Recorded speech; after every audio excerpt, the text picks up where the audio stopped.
Hey Joe, I like your show. I tell everybody that's my shit. And if you got a long ride and you like getting high, maybe go and take another hit. We gonna laugh out loud, that's what it's about. Nobody ain't safe no more. And Joe stands out even in the big crowd, cause the motherfucker's 6'4". Hey Joe, it's time to start the show. Up and away we go. Mic check and I like your flow. Everybody, here's Joe. Hello everybody, and thanks for tuning in to another episode of the Joe Prano podcast. I am your host, Joe Prano, coming to you from a Courtyard by Marriott here in Hoover, Alabama. I am down here in Hoover, Alabama, performing at the Stardome, a fantastic club just outside of Birmingham, Alabama. Somebody yelled out "Roll Tide" numerous times during the show last night. And I'm on a bit of quarantine. I'm on a bit of self-quarantine because, as we all know, the coronavirus, COVID-19, is going around. So I've been staying in my room, and I figured what a better time to bring back the podcast than right now when I'm sitting in a hotel room in Alabama with absolutely nothing to do. I just checked the Joe Prano podcast page on the Apple Podcasts app, and I saw that it has been over 1 year since I posted an episode of the show. The last episode I put out was February 22nd, 2019, and it was after Brody Stevens passed away. Did a quick story about the first time I ever did stand-up comedy and how Brody Stevens hosted that show. And it's wild that it's been over a year since I posted an episode of the JPP. I, as many of you know, have had a pretty crazy year. It's been pretty nuts since around that time last year. A lot has happened. A lot of things in my personal life have been crazy. In my professional life, right around that time last year was when I first auditioned for the Just for Laughs Festival in Montreal. I then had a call back in April after doing well, and then did the festival in July. And doing Just for Laughs definitely was a big, I don't want to say change, but a fork in the road in my comedy career. So a lot's been happening since then. Been just, super busy, working more on the road, working more on personal projects, and of course still doing the Dirty Sports podcast with my good friend Andy Ruther. But I thought it was time to get back to this podcast. And I've had this idea for this episode for about a month now. And it's even more fitting that I'm going to do it today now that the coronavirus has hit and locked us all in our homes, locked us all on quarantine with nothing to do, with no sports. And honestly, if you're listening to this, let me just say, stay in. Because, number one, because why not? I mean, if you have a job that absolutely requires you to go out, or you need money from your job, a job that you can't do at home. Like I don't want to be in Hoover, Alabama right now, but I am. I don't feel like it's super safe to fly, but it was too late to cancel the gig.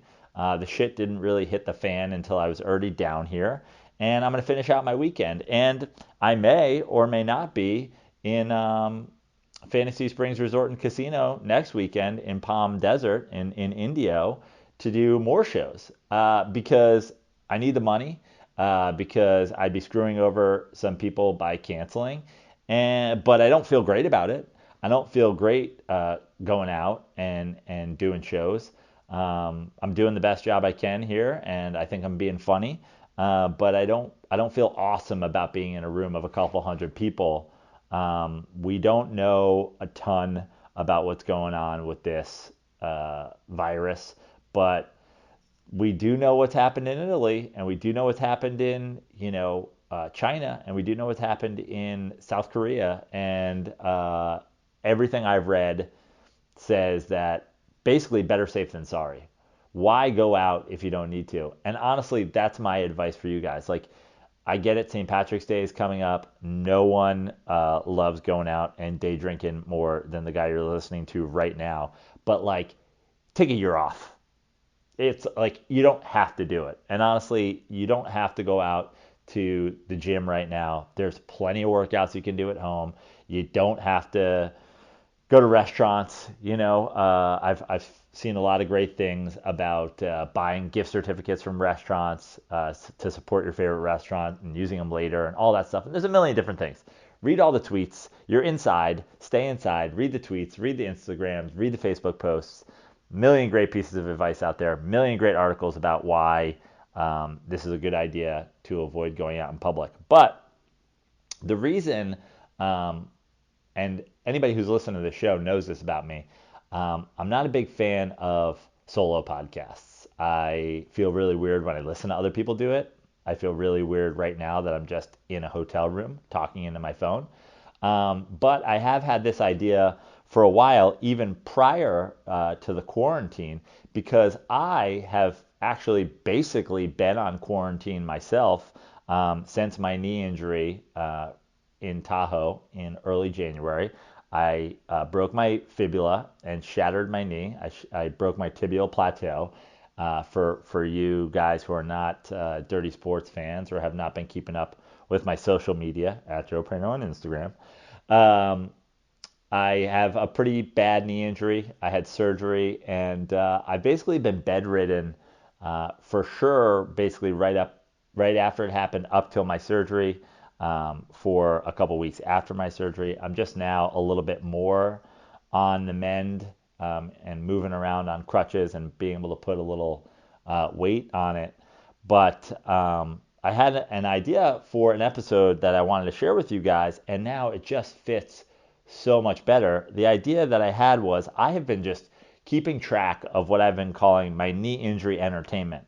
All of these things that I've been ingesting since I've been bedridden, all of the things that I've watched, that I've listened to, that I've read, and some of them are fantastic, some of them are just okay, some of them are pretty bad.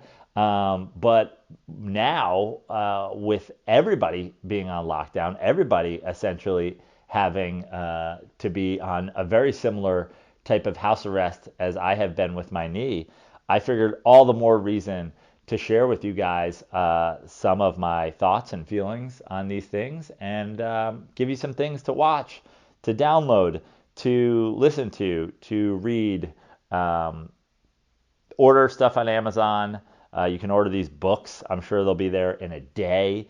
You can, if you have a Kindle, do that whole thing. Everything is streaming now. So this is all great stuff that you can digest, ingest, watch, listen to while you're home, while you're quarantined. First things first, I just did this a couple hours ago. My comedy special, Joe Prano Takes the Stand, recorded at the Stand in New York City, a 44-minute comedy special, including a short film starring my good friend Pete Sestaro and I up front, is available on Vimeo On Demand, and I have just set a promo code so that if you are home and you are quarantined, you can get it forever. You can buy it for $1 American. So if you search Joe Prano Takes a Stand and go to the Vimeo On Demand site and you put in promo code Corona for the buy option, it will take $7.99 off the price of the $8.99 total, and you will get my comedy special and the short film that goes with it for $1 forever. You'll have it forever for $1 American. So if you need a comedy special and you've never watched Joe Prano Takes the Stand, go do that. That's the first thing that you can do. And also, if you rented it before and watched it once, you probably paid $4.20 for it when it was available for rent. Well, now you can get it for $1. So buy it and keep it forever. The other thing that I am featured on is a compilation audio album called Valentine's Day is for Suckers.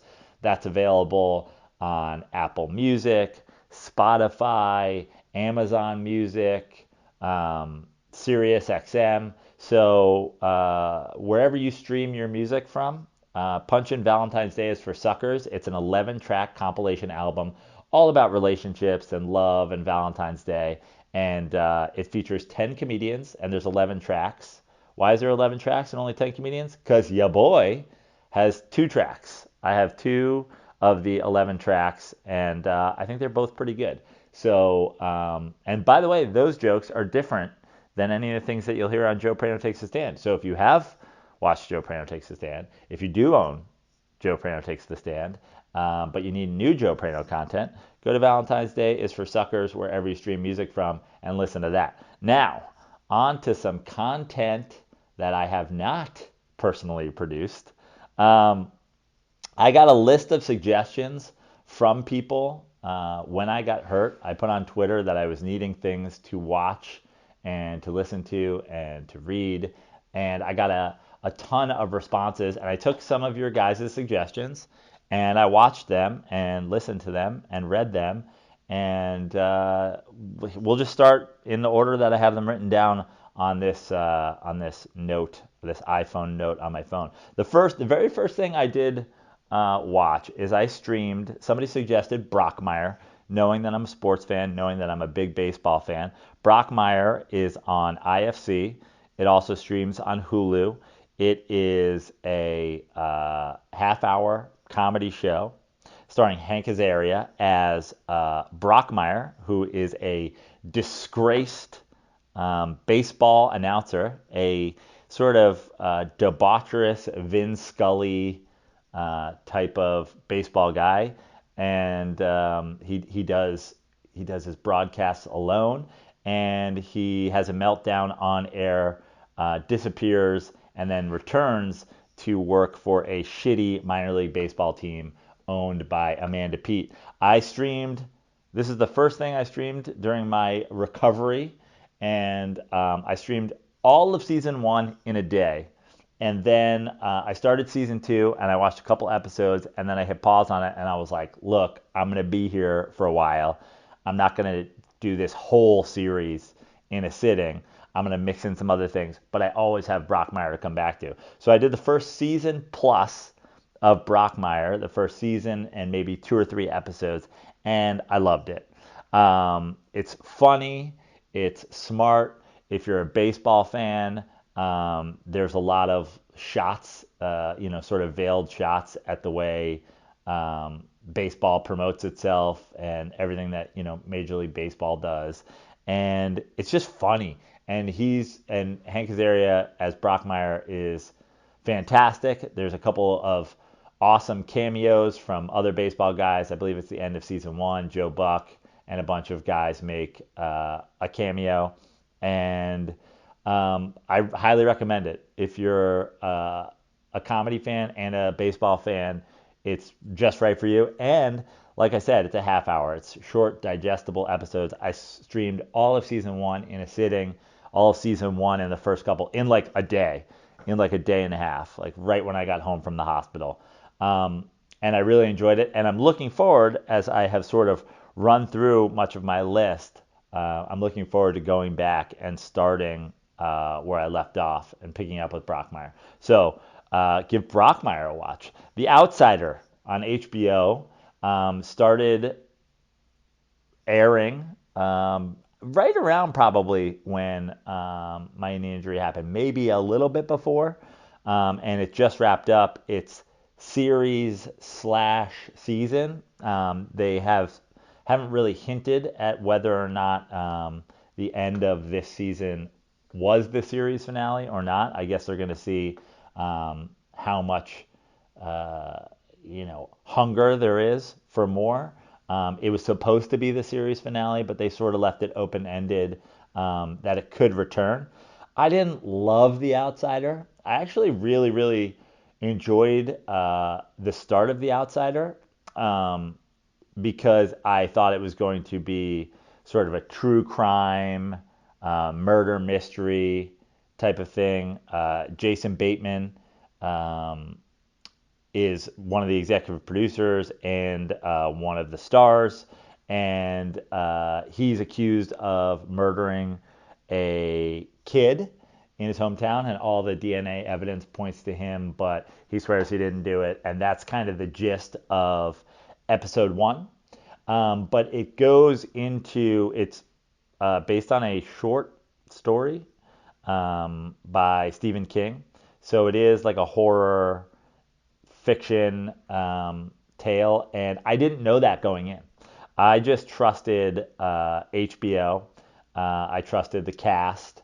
I trusted basically everybody involved, and was like, I just believe this is going to be good based on everybody that is involved in making it. And I think I feel like it went off the rails a little bit. I think it didn't as much as like the Stephen King horrorness, thriller, like I don't want to say sci-fi. I don't know the term I'm looking for, but this sort of fantasy, fantasy horror fiction thing. I was in. I was liking it, but I just felt like it didn't wrap up super strong. And I watched every episode. I watched the whole season, and I recommend it if you like that kind of thing, for sure. Like if you're a Stephen King guy or gal, for sure watch it. I went into it again, like I said, on the murder mystery tip, and I was fine when it twisted away from that, but I wasn't super stoked with how it wrapped up. It was a little bit of a letdown for me. So that is HBO's The Outsider. The next one somebody suggested to me. I should have written down everybody's names who made these suggestions, because those of you who made great suggestions, I would love to give shout outs to, but oh well, I'm in a hotel room in Hoover, Alabama, and can't find that right now. The next one that somebody recommended to me on Twitter when I put out my tweet calling for content was The Boys on Amazon Prime, and I fucking loved The Boys. I got that from numerous people as a suggestion. I looked up what it was about. It was sort of billed as a superhero thing, and I am a bit tired of the superhero genre at this point. I am a guy with a Batman tattoo. So it's not like I'm anti superheroes. And we talked about this when I did my episode, again, just over a year ago, with the duo who run the comic book store in the Valley. I am, and if you haven't listened to that episode, go back and listen to it. The comic book genre to me is just it's so beaten to death at this point that even me, a comic book guy, is kind of over it. That being said, of course, I went and saw the Joker and loved it, and I'm like, is that really a comic book movie? I don't know. But I watched The Boys because so many of you suggested it, and I loved it. I thought it was fantastic. I thought it turns the comic book hero, the superhero genre on its side, because it's basically about, sort of a Justice League type of conglomerate of superheroes that are all over the earth, and they fight crime and blah blah blah. But what we see is that there's a dark underside to these superheroes, and it's almost like they're being used as in a bit of a military industrial complex way, and Elizabeth Shue sort of runs the superhero organization. And honestly, I don't even want to talk too much about it because I didn't know anything about it going in. I didn't know anything about it, and that made it so much better. That the way it unfolded, I didn't know what to expect, and I absolutely loved it. It's dirty, it's funny, it's dark, it's fantastic. Honestly, of all the things I streamed in terms of TV shows and binge-worthy content, I would say that The Boys is number one on the list. So shout out to everybody who replied to my tweet and said to watch The Boys on Amazon. The next one, which is again an HBO show, an HBO comedy. People who know me know that I don't watch a ton of comedy. I don't really seek out comedy, but again, I trust HBO. The few things that I do like in comedy or love in comedy tend to be on HBO. I love Silicon Valley, which just ended this past season. I love Barry. Uh, if you go back through, a bunch of the HBO comedy content, I tend to enjoy it. So I like to give them an opportunity. I like to give HBO an opportunity for an episode or two, like basically on everything. I'll watch just about anything that HBO does, and sometimes it works out, sometimes it doesn't. I'm out on Westworld. I know season 3 is about to start. I gave it a season. I started watching season 2. It fucking stunk. Season 2 was a disaster, and I'm out.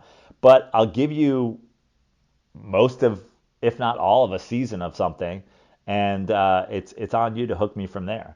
And the next one, the comedy on HBO that I have been watching the entire first season of, I think it's wrapping up soon, is Avenue 5.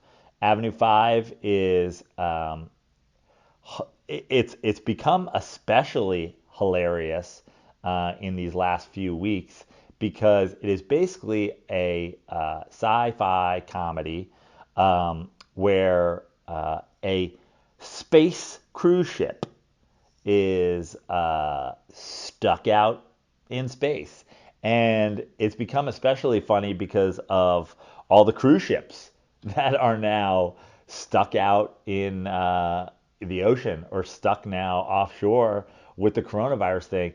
I don't I don't know if this is a massive viral marketing campaign to get people interested in Avenue 5, but it is kind of hilarious that there's an HBO show essentially about a cruise ship stuck at sea in space, and now there's a bunch of cruise ships stuck at sea because of quarantine issues.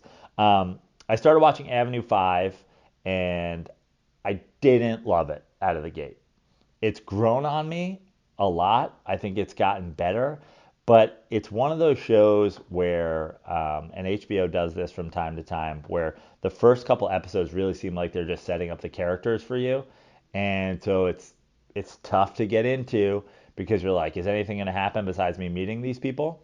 And then when you do get into it and you do meet these people, it's still, I mean, 3, 4, 5 episodes in, wasn't really grabbing me. Um, it's gotten a lot better toward the end of the season. I'm starting to laugh out loud a little bit more. But I will be interested to see if, first of all, if it gets a season 2, and if it does get a season 2, when that season 2 comes out, if I am like itching to watch it. Because right now I'm watching every episode as they come out, but I'm also stuck in bed, with a knee injury and now with a self-imposed quarantine. Um, and I'm on the fence as to whether or not I actually like it or if I just fucking need things to do and need things to watch. Like I said, it's getting better, it's getting funnier, but it's still not on the level or even close to it of a Silicon Valley, of a Barry, of a lot of the other HBO comedies. And honestly, Silicon Valley, the first season wasn't super strong until the end of the first season. And if you haven't watched Silicon Valley, definitely watch it and get at least through the season finale of season 1. That is where Silicon Valley really grabbed on to its comedy, grabbed onto its humor, and from there it took off. But I'm glad I gave it the whole first season because had I not watched that last episode of the first season of Silicon Valley, I'm not sure I would have, wanted to keep going. So I'm hoping that Avenue 5 does the same thing, but right now I'm, I'm on the fence. But maybe again, maybe they're going to find the same sort of magic that they wrap up season 1 with, and it's going to take off from there. I have been watching a ton of Shark Tank.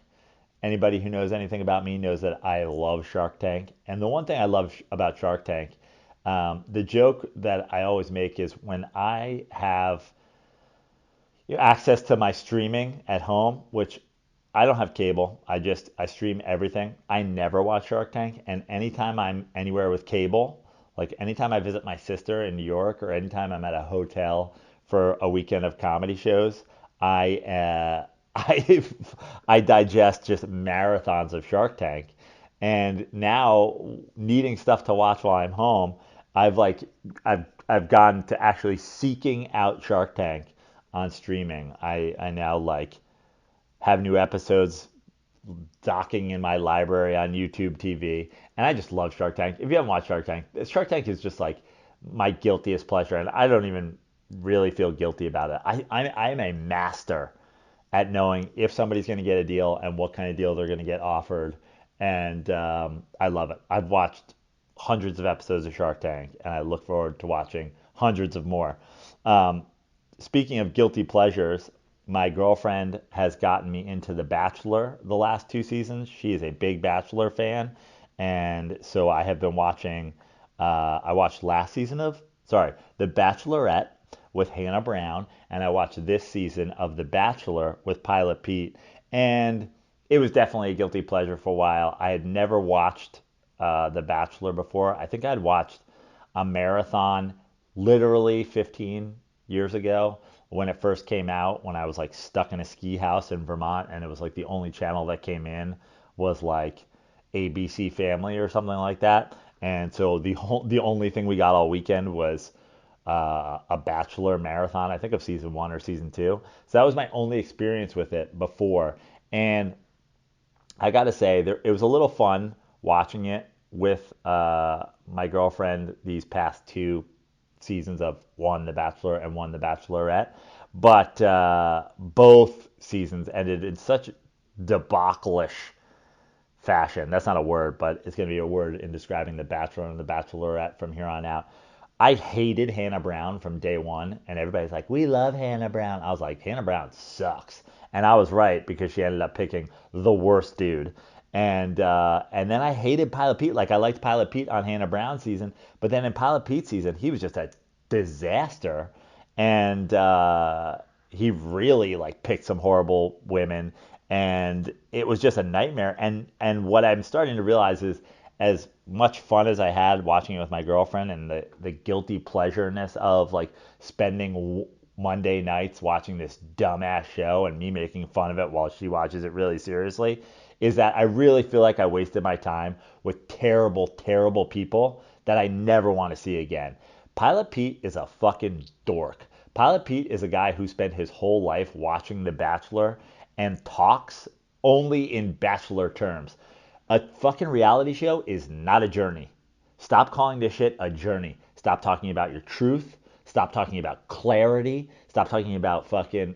It's like you're like, I just want to be honest. I just need clarity. I'm just trying to do what's right for me. Shut the fuck up. Find a woman that you like, have sex with her, marry her. It's not that difficult. I know that's crazy coming from like a 40-year-old unmarried dude, but like you go on these shows and then like everybody acts like it's a real fucking thing. This isn't a real fucking thing, Madison. You went on a reality show. You know you're gonna fuck this dude at the end. That's what fantasy suites are. And then you arrive and you don't want to have sex with him. You're weird. Okay? You're weird for signing up and not knowing that. I'm not actually surprised now that I'm here in Alabama that this is where you're from, because you watched every season of this show where all the people do is eventually have sex at the end, and then you were surprised that this guy's going to have sex with people at the end. And Pilot Pete, you're a dork. You're like, he basically thought that he deserved a fiance out of this, so that when he got dumped by one girl, he just proposed to another girl. That's rude as shit, dude.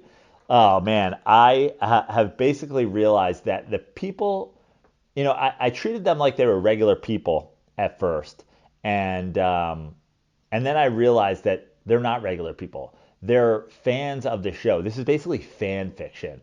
It's people who spend their lives heavily invested in The Bachelor, then getting to be on The Bachelor, and so they only act how everybody acts in this fantasy world that's built around The Bachelor. This ain't real life. Okay? Stop talking like this. Stop saying journey. Stop saying clarity. It's embarrassing. And I'm no longer going to watch it. For a while, I was really into it. I talked about it on Dirty Sports, like, oh, we should get Andy Ruther on The Bachelor.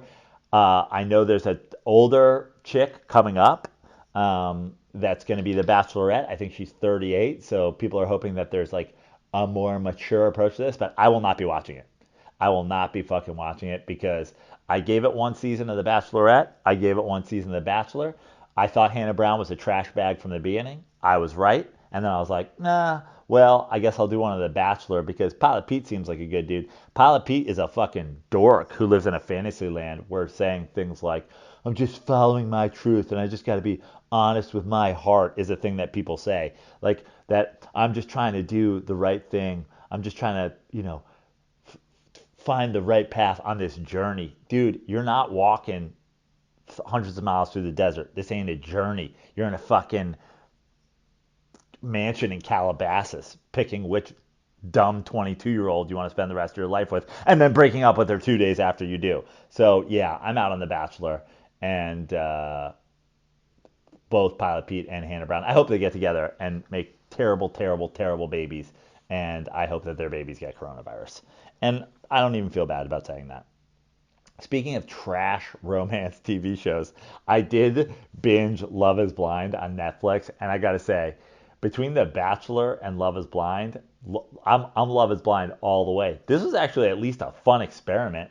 This is a show where people pick somebody that they potentially want to marry without seeing them. They talk to them in some sort of audio only pods, and they get out and they meet each other after they've proposed to one another and gotten engaged, and then start their engagement from there, and then the whole season ends with a number of these couples either getting married or somebody walking away at the altar, which by the way I thought was weird. Like if these people don't want to get married, you should have let them fucking say that beforehand. Part of the deal shouldn't have been that these people have to do their walking away at the altar because that shit was weird as fuck. But I actually really, really liked the idea of this show, and even though most of the people on it were creepy as shit and weird as shit, and in Jessica's case, terrible as shit. It's kind of fun, and I kind of hope it continues. And unlike The Bachelor, I will continue with it because even more so than The Bachelor, like if you are somebody that watched this show and you want to be involved, you're a crazy person, and I am here for it. I am here for you wanting to be on the show because it's so clearly not reality. You go into a room, you talk to somebody, you get engaged without meeting them. That's ludicrous, and if you want to participate in it, you're a lunatic, and I'm here for it. Unlike The Bachelor, where these people come into this situation and act like they're actually there to find love. It's like, yo, you are not here to find love. You are here to sell your Instagram account. You are here to be a terrible person. You are here because you're a super fan of The Bachelor, and you're psychotically weird because you think this is real life, and it is not real life. Back to HBO. I'm a couple episodes into McMillions, which is a documentary on the McDonald's monopoly scandal, and I just love the FBI agent who is the centerpiece of that. If you like docu series, you like documentaries, you like true crime-ish stuff, definitely watch McMillions. I think 5 episodes in. I don't know where it ends. I've got to get back to it when I get home and get access to HBO again.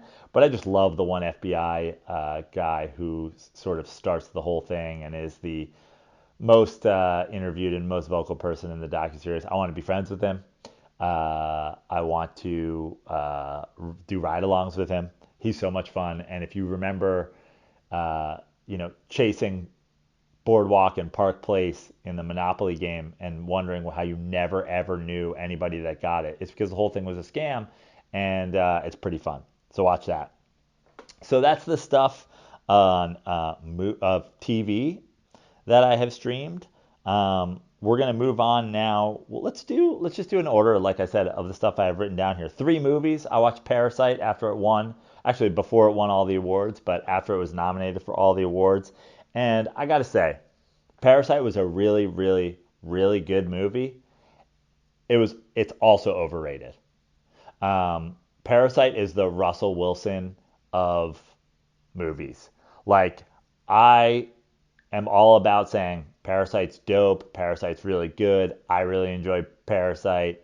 But at the same time, the expectations, the hype around it, so high that I actually did think it was a bit disappointing. Like, it's really good, but it's not as good as the world would have you believe. If you don't know about Parasite, it's a Korean film that where a family of poor folk end up working for a rich family, and it's hard to go into depth about what happens without spoiling anything. So, and I don't want to spoil it for you because it's worth watching. But just know going in, it's like a solid 8.5 out of 10. But it is not the greatest thing that has ever happened in film history, like the critics and awards folks would have you believe. I enjoyed it, but for me, a great film, like the films to me that are my favorites of all time and that I hold in the highest regard are ones that I think about long after I watch them. Like when I leave a theater, if I'm thinking about this movie for a week, I'm like, okay, this movie is legit. And I don't, maybe I thought about Parasite for an hour after I watched it, the for parts of a day after I watch it, but it is not a movie that has stuck with me. It's well shot, it's well acted, it's well written. It's a fantastic fucking movie, but it ain't all that. So take that for what it's worth, and but either way, watch it. In fact, all three of the movies that I have on my list, and I've watched a bunch of other movies, and I think that these are the only ones that maybe made it on the list because they were the only ones that I thought like you got to tell people about these. I then did back to back sort of memoirish, autobiographical, young Hollywood look at their childhood. I did Honey Boy, which is Shia LaBeouf's sort of fictionalized look back at his life growing up as a young actor. He plays his father in the movie, and a child actor obviously plays a young version of Shia. And Shia's performance as his dad, really great. I really liked the movie. I thought he was great. I thought the kid was great. I thought the movie overall was really, really good. And what I liked about the movie a lot is like there's not enough of these movies that get made anymore because again everything's on the superhero tip, so you don't get the promotion machine for these character pieces, but they did a decent job with Honey Boy, and then it was out on Amazon. It's on Amazon Prime for free now, which is where I eventually saw it, and I'd been wanting to see it since it was in theaters, but finally watched it, and I just liked it a lot. And Shia has sort of gotten this reputation of being a total fucking lunatic the last couple years. And when you watch a lot of the stuff that he's done, when you see a lot of the news reports, it's hard not to think that he is a lunatic. But it made me start like watching a bunch of other Shia LaBeouf interviews because I just thought it was good enough that like you can't write this movie and act as your dad in this movie in such a convincing way if you're so off your fucking rocker. So I started watching a bunch of other Shia LaBeouf interviews. I watched him on Hot Ones. I watched him on like a couple of other sit down interviews from the past couple of years. And I gotta say, I think Shia LaBeouf's a good dude. I think he's pretty misunderstood, and I think He's clearly, if you watch this movie, got a fucked up childhood. He clearly is dealing with some emotional baggage that was hung on him by his parents, if you watch this movie, by being a young actor. And I gotta say, I feel bad for thinking like, oh, kind of a little Hollywood piece of shit who, is just one of those celebutard nightmares, drunk driving, fighting, the press. Uh, he, when you watch this movie, it makes you want to know more about him, and I did my homework, and now I like Shia. I think he's definitely crazy a little bit. I think he's definitely weird. I think he's definitely got like a ton of fucking dark shit going on in there. But at the same time, I really like the guy. I feel like we would be friends. I saw an interview with him where he's like friends with Kanye, and that totally makes sense. And I'm gonna put it out there. I'd like to hang out with Shia LaBeouf and Kanye sometime. And honestly, I'd rather hang out with Shia than Kanye, but I'm down. I'm down to hang out with both. The other one, very, I don't want to say a very similar feel, but very similar idea, was mid 90s.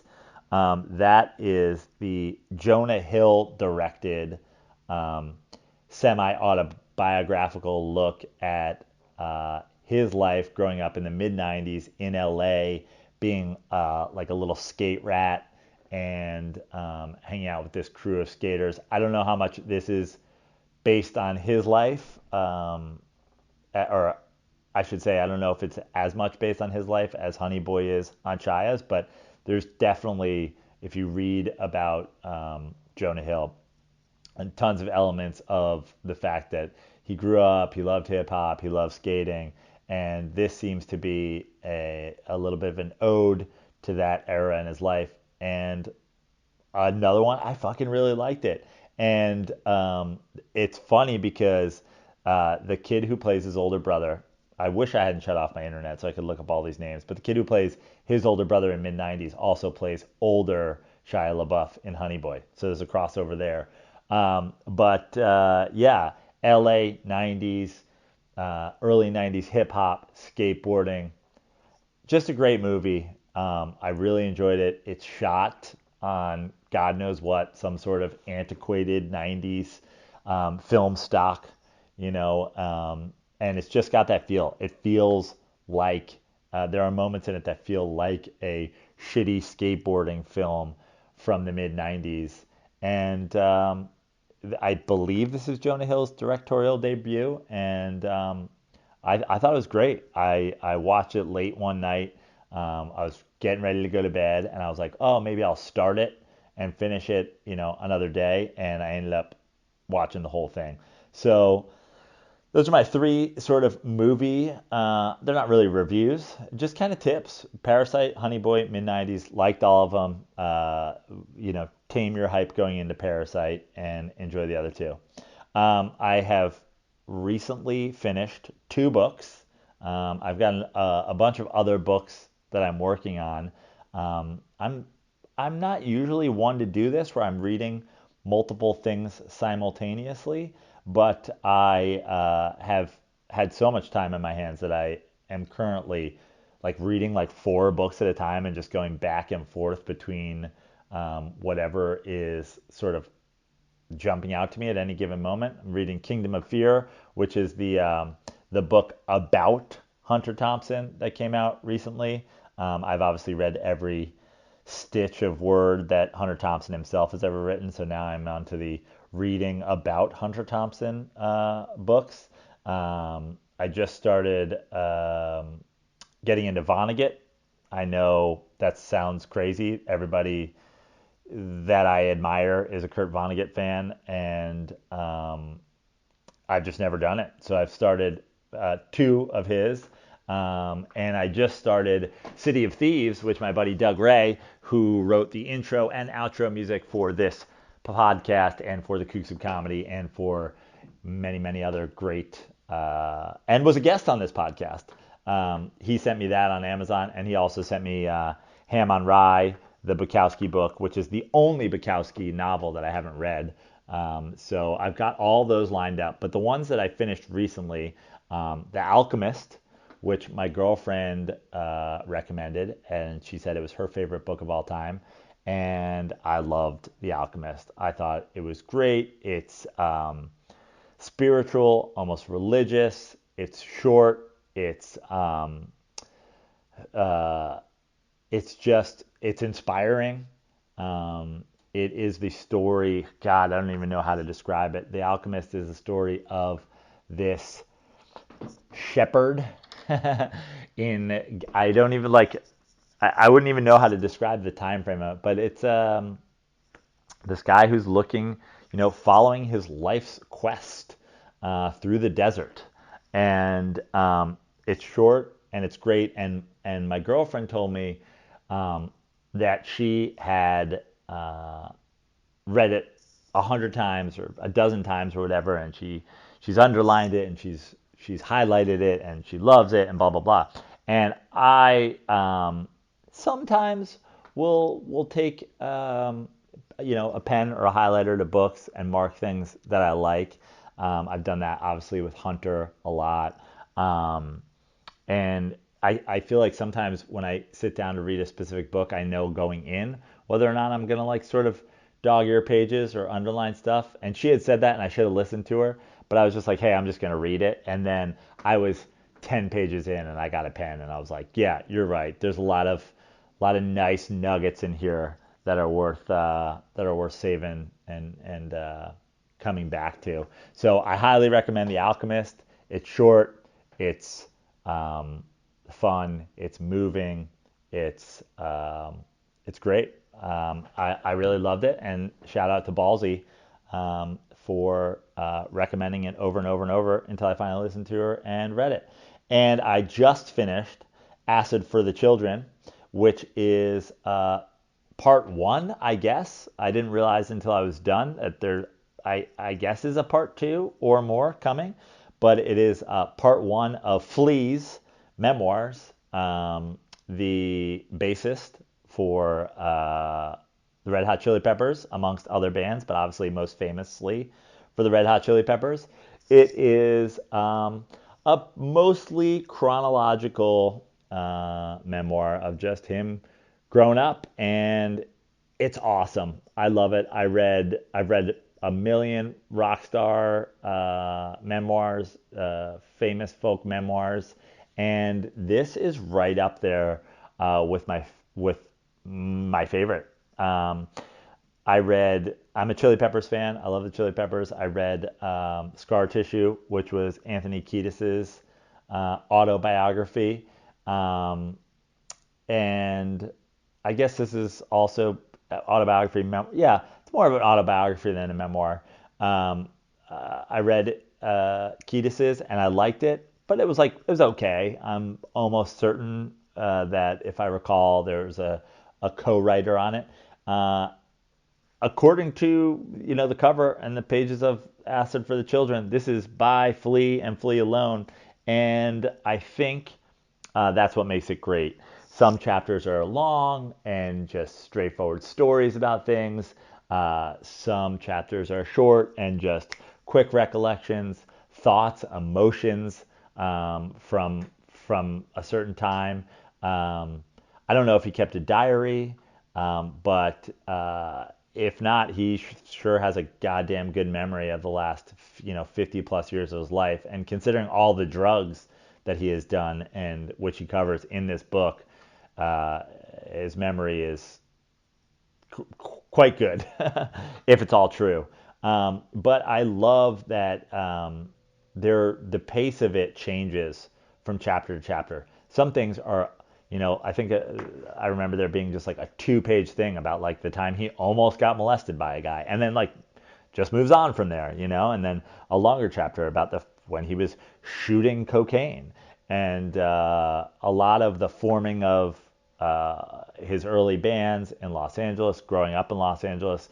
He was born in Australia, spent a little time in Rye, New York, which is pretty close to where I'm from in Westchester, 914 Life, and but then of course mostly in LA, where he forms his first band, learns to play bass. He doesn't even form his first band, he just gets brought into a band and they just ask him to play bass, and he learns the bass. He was a trumpet player.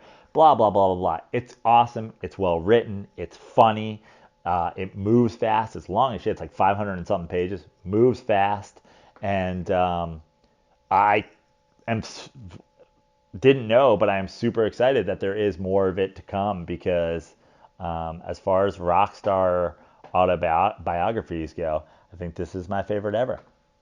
Speaking of music, I've got four music suggestions, recommendations, things that I have been listening to a lot.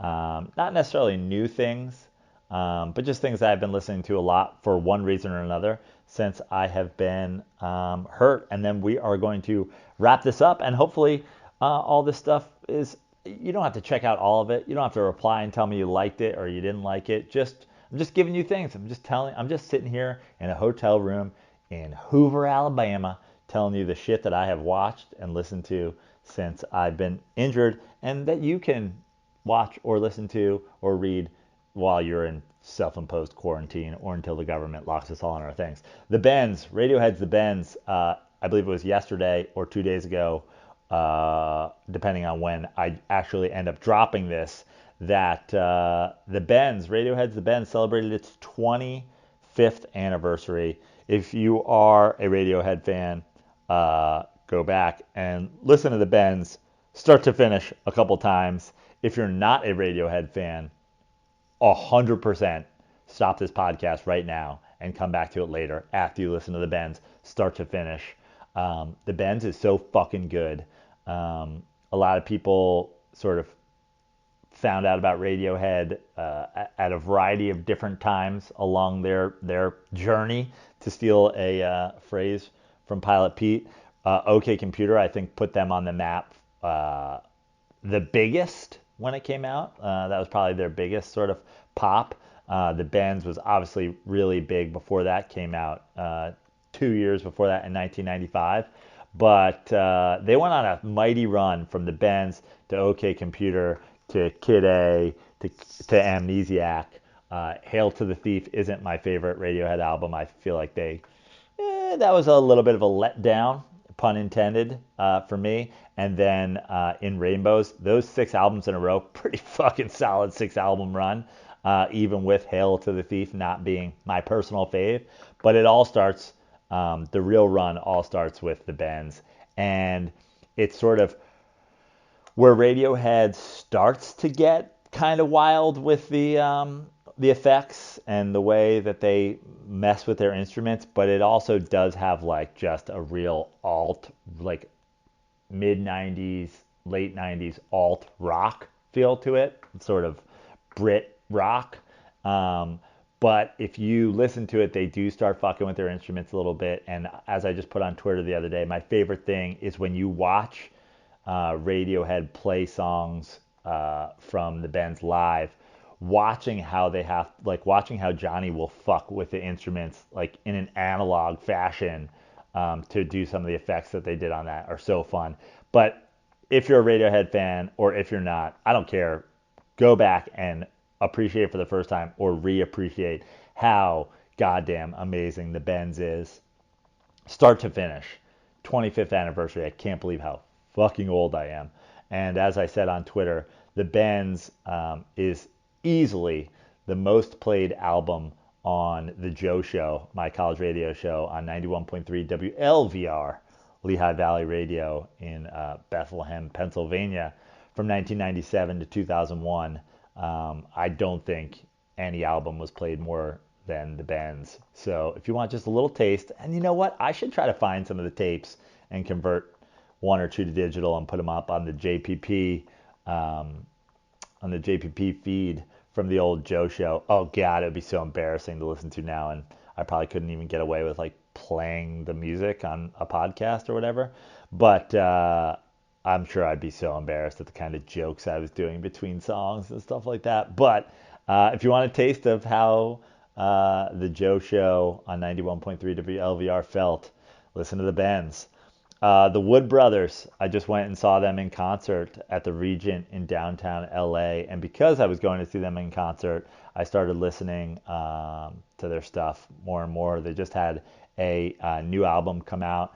They are folksy, bluesy, bluegrassy band that I was surprised. I felt like when I discovered them that I was had to have been late to the party, but I've been posting about them lately and telling people about them lately and telling people that they're on tour, and I'm surprised how many of my big music fan friends don't know about the Wood Brothers. I just think they are so goddamn good. That was the second time that I've seen them live after discovering them a few years ago, and thank God that that happened before the coronavirus shit hit the fan because I would have been so sad to miss the show. They were so great. I hobbled my way downtown on my crutches. I got up into the balcony area via a pretty boss ass lift at the Regent Theater, and they kill it live. Um, if you need a couple of songs, I mean, my advice is just go to like the Wood Brothers on Apple Music or on Spotify and listen to like the first 5 or 6 tracks if you just like stream the artist. Postcards from Hell is my personal favorite. I think it's one of the greatest songs I've ever heard about a blues song about blues, and it's so good. I love it. And listen to Postcards from Hell. And that's one. Give me some feedback what you think about that song because I think it's so goddamn good. The Muse, Loaded, and then their new album. Just listen to all the Wood Brothers and let me know what you think because I just think they're so goddamn good.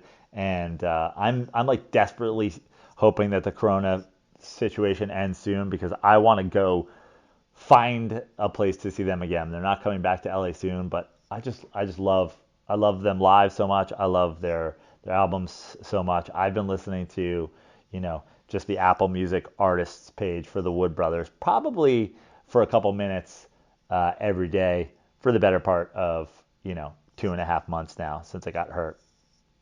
Another one that like I'm certainly not breaking the news to anybody about, but sometimes I forget about an artist for a while, and then something brings me back to them, and then I go like through this like reappreciation, and I just did that the other day with the Bends. Not that I ever forget about Radiohead, or not that the Bends isn't always in my playlist, but Warren Zevon is somebody that for some reason I'll just go through these like binges on, and then like I don't know if I play it out or wear them out, but then like for some reason, and maybe it's just like the kind of guy Warren Zevon was, he'll just kind of disappear off my radar for a while, almost like he goes into hibernation. Warren Zevon, if you don't know, another like folky rocker, passed away, God, probably over 10 years ago now, from cancer. LA, like just kick ass, like tons of songs about LA. Desperados Under the Eaves it was a song that just came up on my shuffle recently, and it just started me back on a huge Warren Zevon kick. And like I was like, how did I forget to listen to Warren Zevon every day? Why did I do that? What was going on in my life? What kind of bullshit has gotten me sidetracked from having, 2 Warren Zevon tracks in my life every day minimum? So if you don't know Warren Zevon, and I don't know who you are if you don't, um, go find him. And if you're like me and you do know and love and appreciate Warren Zevon, but for some reason maybe he does the same thing to you. Maybe he slips out of your consciousness and hides for a little while. Well, this is me doing what Shuffle did for me, and telling you, go listen to him again. And then the last thing, this is sort of a crossover, but anybody who knows the song Apache, which is been recorded a million times over, but most famously by the Incredible Bongo Band. Apache is the hook for like the break beats from Apache are used for numerous hip hop songs and other tracks from the Incredible Bongo Band you have been sampled through, like, they're like the most sampled band in hip hop.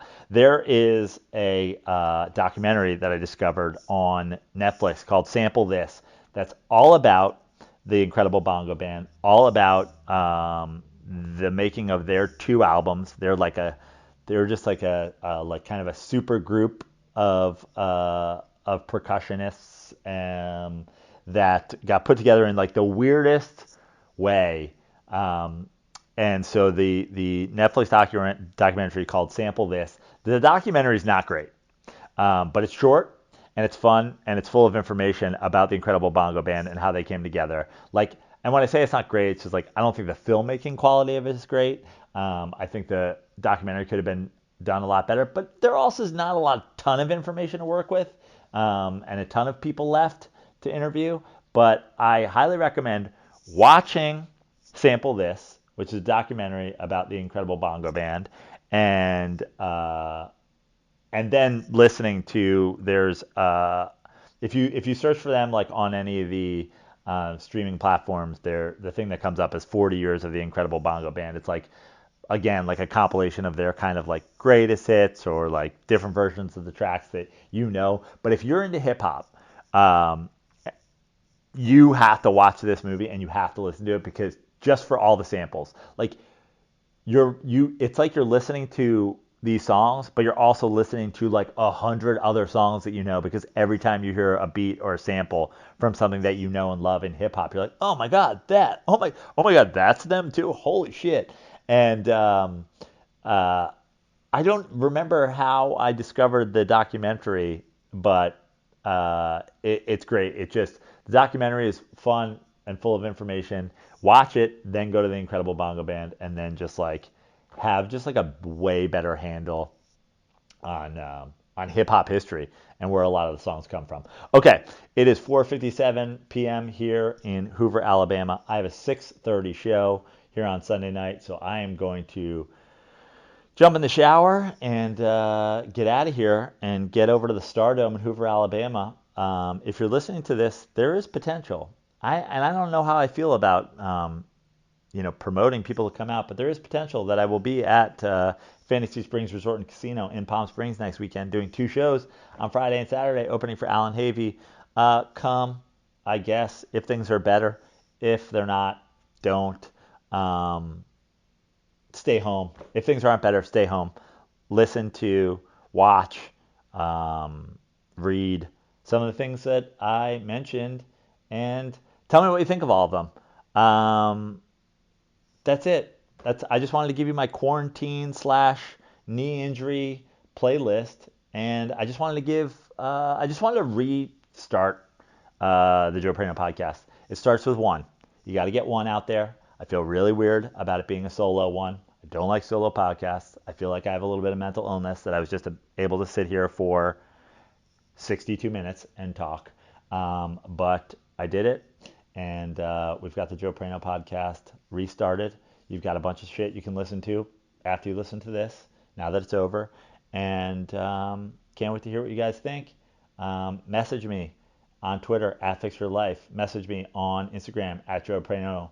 And go to my website, jpp19.com, if you want to come see a show when everything settles down, or rate, review, and subscribe to this podcast if you enjoy it. The best way for me to know if you enjoy this is to do all those things.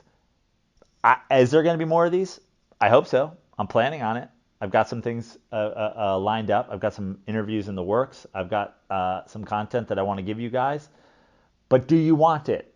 Let me know. Twitter, Instagram, iTunes, Apple Podcasts review of this podcast, and every other place that you can contact me. And that's it for now. Enjoy all those things that I just gave you. And of course, enjoy this beautiful outro by Mr. Doug Ray. Hey Joe, I like Joe's show. I tell everybody that's my shit. See, I had a long ride, turn the volume up high, and the time flew by so quick. I laughed out loud, that's what it's about. I really don't feel safe no more. And Joe stands out even in a big crowd, 'cause he drinks till he hits the flow. Hey Joe, it's it's time to stop the show. Pack it up and away we go. Donate, 'cause